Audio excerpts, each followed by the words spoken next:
Hello aspirants, how are you all? Again, I'm back with another video of the Hindu article. और इस article के through मैं आपको explain करूंगा जो रिसेंटली श्रीलंकन क्राइसिस है।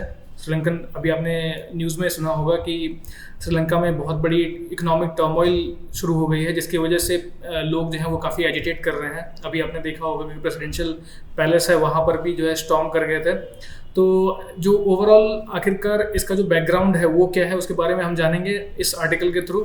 ये आर्टिकल भी द हिंदू के एक एडिटोरियल में दिया हुआ था और उसमें एक्सप्लेन किया गया था कि जो पॉलिटिकल सिस्टम है या फिर जो पॉलिटिकल मशीनरी है उसके ख़त्म होने के जो स्पेसिफिक रीजंस हैं वो आखिरकार क्या है। तो इन सारी चीज़ों को मैं एक्सप्लेन करूँगा through this video. Okay, so I will be starting with this is the Hindu article explainer and the article name is in Sri Lanka no quiet after the storm। तो मैं हूँ Ritesh Shukla and this is the Hindu article explainer by Disha publication. तो first of all जो सबसे पहला question हमारे सामने है वो है what is the current situation in Sri Lanka. Actually Sri Lanka can be located in the southern part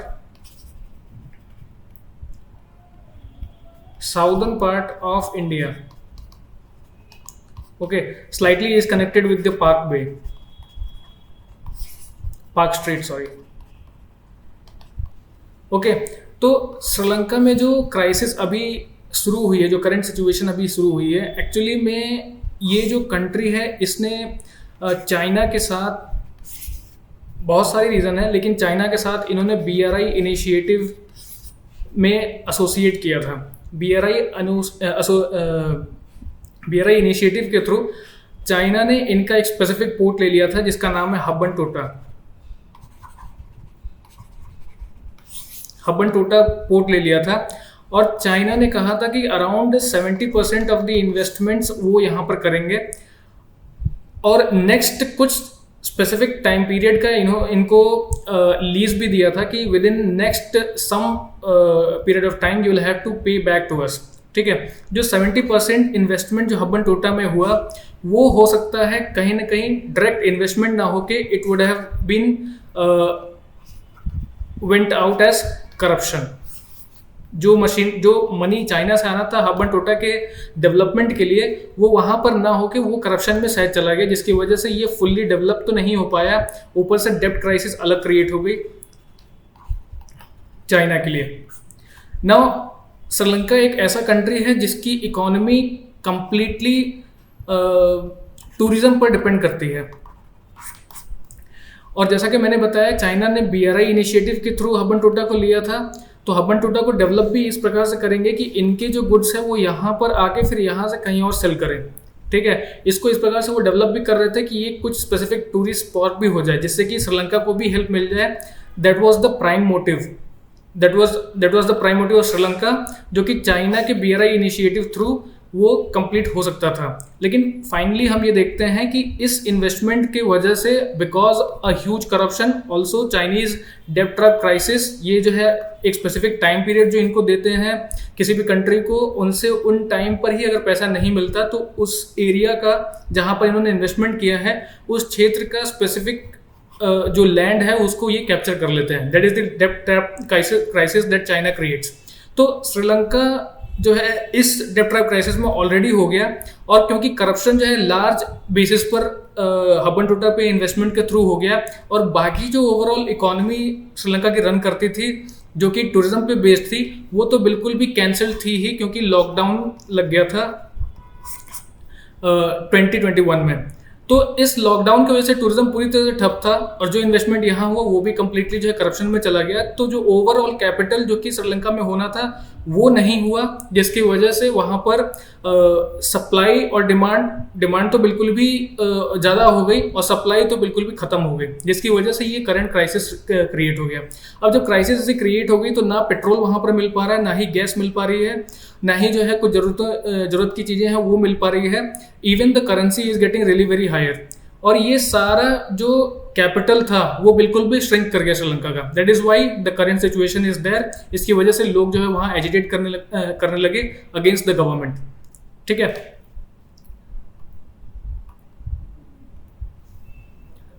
अब जो next question that we are going to see is what happens to the political system. तो करंटली वहाँ पर गोटाबाया राजपक्सा हैं, उनकी सरकार है। Gotabaya Rajapaksa, he is brother of Mahinda. ये महिंदा भी गोटाबाया के पहले जो है प्रेसिडेंट थे। उनके पहले भी ये इनकी जो फैमिली है महिंदा की, वो ही जो है ओवरऑल श्रीलंका पे जो पॉलिटिकल जो हेजिमनी है वो इन्होंने ही बना रखा है। और कभी महिंदा प्रेसिडेंट हो जाते हैं, कभी गोटाबाया हो जाते हैं, और इनके ही परिवार से कोई फाइनेंस मिनिस्टर होता है, इनके ही परिवार से कोई होम मिनिस्टर भी होता है। तो ये जो स्पेसिफिक गवर्नमेंट स्ट्रक्चर होता है वो कंप्लीटली महिंदा राजपक्सा के अराउंड में ही है। और गोटाबाया राजपक्सा 2019 में ही इन्होंने गवर्नमेंट टेक ओवर किया था, और इनके ही रूलिंग के थ्रू ये जो है चाइना से एसोसिएशन कर रहे थे, चाइना से कोऑपरेशन कर रहे थे।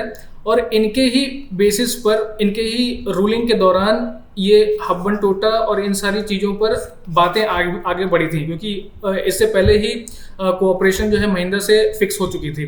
तो हब्बन टोटा पर गोटाबाया द्वारा जो एडिशनल चीज़ें की गई, इनके दौरान जो करप्शन हुआ है, उसकी वजह से ही पूरा का पूरा पॉलिटिकल सिस्टम वो पूरी तरह से ख़त्म हो गया।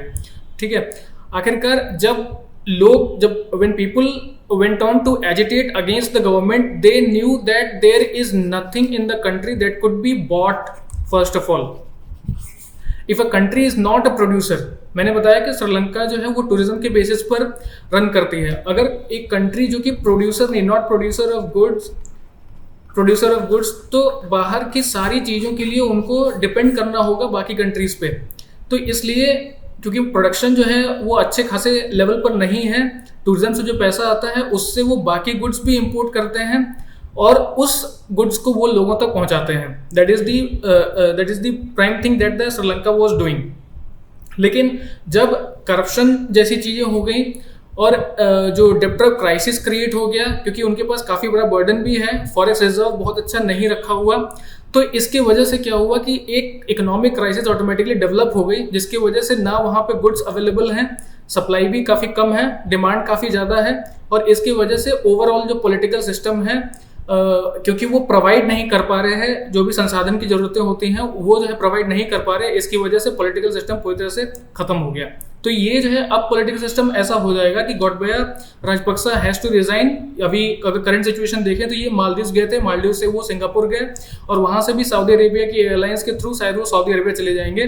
तो गोटाबाया हैज़ रिजाइंड, और इनके जगह पर जो प्राइम मिनिस्टर वहाँ पे होते हैं, he has little less power, उनको एक्टिंग प्रेसिडेंट जो है बनाया जाएगा। और फाइनली जब रानिल विक्रमसिंघे, अभी currently Ranil Wickremesinghe prime minister हैं, अगर उन्होंने जो है गवर्नमेंट को छोड़ दिया तो finally there will be a new political system in action. ठीक है, तो this is what is going to happen to the political system. The president is going to go out, he has resigned, whereas the other people like Ranil Wickremesinghe or someone from the opposition, Premdasa, may become prime minister or president. So something like that could happen in the coming days. ठीक है, तो यही political system है। यहाँ पर जो constitution है वो काफ़ी फ्लेक्सिबल है, वो ज़्यादातर जो भी प्रेसिडेंट होता है उनके हाथ में ही होता है कि उसको किस प्रकार से चेंज किया जा सके। ठीक है, तो constitution does not have a very large role to play, the people in the government have larger role to play in Sri Lanka. Okay, so this is the political situation in the country. अब तीसरा एक important question है, how did the crisis worsen into a turmoil and government debacle? ठीक है, अब मैंने बताया कि China plays a strong role, क्योंकि इन्होंने हब्बन टोटा पे तो इन्वेस्टमेंट किया, उसके थ्रू ज़्यादातर जो पैसा था वो करप्शन में शायद चला गया, और जो करप्शन में चला गया तो यहाँ पर इन्वेस्टमेंट हुआ नहीं, और चाइना को भी एक स्पेसिफिक टाइम पीरियड के थ्रू पैसा चाहिए, जिसकी वजह से इवन लैंड स्वैप भी किया जा सकता है। ये एक बहुत बड़ा रीज़न है। और गवर्नमेंट जो श्रीलंका की है that is not able to provide necessary जो ज़रूरत की चीज़ें होती हैं वो आम पब्लिक को नहीं दे पा रहे हैं। इस कंडीशन में जो लोग हैं उनके पास कोई और चारा नहीं रह जाता है rather than going against the government। वो गवर्नमेंट के अगेंस्ट जाने के अलावा उनके पास कोई चारा नहीं है। जब पूरी तरह से इकोनॉमिक क्राइसिस क्रिएट हो गई है, जब पूरी तरह से supply of goods have been stopped, 3-3, 4-4 दिन तक जो लोग हैं वो गैस स्टेशन पर खड़े हैं, जिनको जो है केवल 3 आवर्स की ही ऑयल और गैस सप्लाई मिल रही है। तो इसकी वजह से सिचुएशन इतना ख़राब हो चुका है कि the overall economy has turned completely down, और उसको पूरी तरह से पाने के लिए एक बहुत बड़ा पैकेज की आवश्यकता है। India is obviously helping at some of the other way in providing goods और ईटिंग गुड्स जो है कुछ प्रोवाइड कर रहे हैं, लेकिन फिर भी जो श्रीलंकन गवर्नमेंट है उसका कंप्लीट फेलियर होने की वजह से लोग जो है पूरी तरह से एजिटेट कर जाते हैं, और वो इवन जो प्रेसिडेंशियल पैलेस है या फिर आप देख रहे होंगे कई सारी न्यूज़ आ रही है, वो पूरी तरह से उसको ख़त्म करने पे लग जाते हैं। तो कहने का मतलब है कि the crisis worsened because of the corruption that were done and all the money जो कि वो पूरी तरह से श्रिंक कर गया, जो कैपिटल था वो पूरी तरह से श्रिंक कर गया। श्रीलंकन गवर्नमेंट इस चीज़ को चेक नहीं कर पाई, और चेक नहीं करने के वजह से वो जो सारे गुड्स जो इंपोर्ट करते हैं उसको भी नहीं ले पाई। अब जो प्रोडक्शन वहाँ होता ही नहीं है, जो इंपोर्ट करते हैं गुड्स उसको जो लोगों तक पहुँचाना था, जो कि डिस्ट्रीब्यूशन मेन काम होता है गवर्नमेंट का, वो नहीं कर पाई। इसकी वजह से ये जो क्राइसिस था वो काफ़ी डीपन हो गया। इसकी वजह से गवर्नमेंट भी गिर गई और आज लोग भी जो है वो बिल्कुल बेहाल है। ठीक है, what could be the reason for the economic crisis? Reason for economic crisis, एक आपने कई बार ऐसा पढ़ा होगा कि forex reserve is a kind of reserve जहाँ पे कंट्री की जो स्पेसिफिक वैल्यूड चीज़ें होती हैं उनको इंक्लूड किया जाता है, जैसे कि बॉन्ड्स, ठीक है, ट्रेजरी बॉन्ड्स हो गए, गोल्ड हो गए, ठीक है, लैंड प्रॉपर्टीज हो गई। तो इन सारी चीज़ों को डिपॉजिट्स, ये सारी जो चीज़ें होती हैं इन सभी चीज़ों की वैल्यूएशन को इकट्ठा करके जो एक स्पेसिफिक वैल्यू होती है उसके अगेंस्ट में एक जो है कैश फॉर्म में अमाउंट रखा जाता है, जिसको कि फॉरेक्स रिजर्व कहा जाता है। और इस अमाउंट को इसलिए रखा जाता है कि कभी लाइबिलिटी अगर कंट्री पे हो जाती है तो उस पैसे से बाहर की सारी लाइबिलिटी को खत्म किया जा सके। तो this particular forex reserve is very much important, और ये होता भी सेंट्रल बैंक के पास में है। ठीक है, किसी भी कंट्री के सेंट्रल बैंक के पास होता है। अब जब फॉरेक्स रिजर्व आपका काफ़ी रिड्यूस हो रहा है तो इसे कहने का मतलब है कि बाहर से आप जो भी गुड्स मंगाते हैं, बाहर से जो भी सर्विसेज आप ले रहे हैं, या फिर थर्ड पार्टी से अगर कोई सर्विसेज ले रहे हैं, तो फॉरेक्स रिजर्व से आप उसका पेमेंट कर सकते हैं इन अ वेरी क्राइसिस सिचुएशन। ठीक है, इसीलिए फॉरेक्स रिजर्व को मेंटेन करना होता है। China is the country who has largest forex reserve in dollars. Okay, तो जिस कंट्री के पास फॉरेक्स रिजर्व अच्छा खासा है, इन द फ्यूचर जब भी लाइबिलिटी कोई उसको पे ऑफ करना होगा, they can pay of from forex reserve. ठीक है, इससे ये पता चलता है कि the country is in a stable position, यानी कि अपने जो घर की रेवेन्यू है, अपनी कंट्री के जो रेवेन्यू है, उससे वो जो भी नेसेसिटी है उसको तो कंप्लीट कर लेंगे। साथ ही साथ अगर बाहरी कोई लाइबिलिटी होगी तो कोई उनको एडिशनल बर्डन नहीं आएगा, वो फॉरेक्स रिजर्व के थ्रू उसका पेमेंट कर पाएंगे। ठीक है, तो ये जो है बहुत बड़ा रीजन है कि फॉरेक्स रिजर्व को मेंटेन ना कर पाना कंट्री के लिए बहुत बड़ा रीजन है, जिसकी वजह से इकोनॉमिक क्राइसिस क्रिएट हो सकती है। ठीक है, अब श्रीलंका ने क्या किया कि श्रीलंका के पास फॉरेक्स रिजर्व तो बिल्कुल भी नेगेटिव हो गया, और उसके साथ साथ जो होम ग्रोन सिचुएशन था वो भी पूरी तरह से खत्म हो गया, क्योंकि import of goods and services उसका पेमेंट तो हुआ ही नहीं। साथ ही साथ जो गुड्स वो सप्लाई करना चाहते थे, जो सप्लाई कर पा रहे थे, वो भी पूरी तरह से ठप हो गया। तो उस कारण की वजह से इकोनॉमिक क्राइसिस वहाँ क्रिएट हो जाता है, और इकोनॉमिक क्राइसिस क्रिएट हो जाता है जो स्पेसिफिक रीजन फॉरेक्स रिजर्व के थ्रू हमको दिखाई देता है। ठीक है, अगर फॉरेक्स रिजर्व आपको मेंटेन करना है, या फिर फॉरेक्स रिजर्व कैसे बनता है, तो सबसे पहला चीज़ है कि जो कोई भी कंट्री है उसका जो वैल्यूएशन है वो डिपेंड करता है कि कितना मटेरियल उनके पास होगा। जैसे कि जैसे सबसे महंगे अगर मटेरियल्स को अगर देखा जाए तो गोल्ड काफ़ी महंगा होता है। लैंड की जो डिमांड कितनी है पर पर्सन, उस पर जो है लैंड की वैल्यूएशन होती है, ठीक है। वहाँ पर जो स्पेसिफिक बॉन्ड्स डेवलप किए जा रहे हैं गवर्नमेंट द्वारा, जिनको लगता है कि कोई स्पेसिफिक एरिया है वो बहुत ज़्यादा डेवलप हो सकता है। जैसे कि अगर हम अपनी कंट्री की बात करें तो गुड़गांव एक ऐसा स्पेसिफिक एरिया था जहाँ पर प्राइवेट इंडस्ट्रीज को पूरी तरह से बिठा दिया गया। प्राइवेट इंडस्ट्रीज ने उसको सस्ते दामों में खरीद भी लिया। लेकिन आज अगर 20 ईयर्स को अगर अभी ये टाइम पीरियड देखें तो आज उसकी कीमत काफ़ी ज़्यादा है। कहने का मतलब है कि एक स्पेसिफिक रीजन भी ऐसा हो सकता है जहाँ पर पॉइंट आउट करके और उसको डेवलप किया जा सकता है, जिससे कि और रेवेन्यू क्रिएट हो सके, और वो revenue automatically adds up to the valuation of the country, ठीक है। अब ये जो वैल्यूएशन होती है थ्रू आउट द कंट्री, या तो गोल्ड के फॉर्म में हो, या तो लैंड के फॉर्म में हो, या तो बॉन्ड्स के फॉर्म में हो, ये जो वैल्यूएशन जितना ज़्यादा डेवलप करता है उतना ज़्यादा कंट्री की स्टेबिलिटी जो है स्ट्रांग होती है।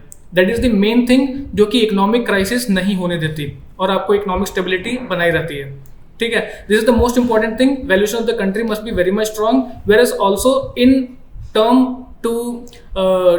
To keep the valuation strong, forest reserve has to be maintained by any country, ठीक है, ताकि इकोनॉमिक क्राइसिस ना हो पाए, ठीक है। तो Sri Lanka couldn't do all those things, that is why economic crisis happened there, okay। तो इसी के साथ मैं वीडियो को वाइंड अप करता हूँ, और जो ओवरऑल कंटेंट था जो द हिंदू आर्टिकल का था वो ओवरऑल समरी मैंने यहाँ पे एक्सप्लेन कर दिया है। एडिशनल्स में मैंने बता दिया कि फॉरेस्ट रिजर्व्स क्या है या फिर उनको रखना क्यों जरूरी होता है।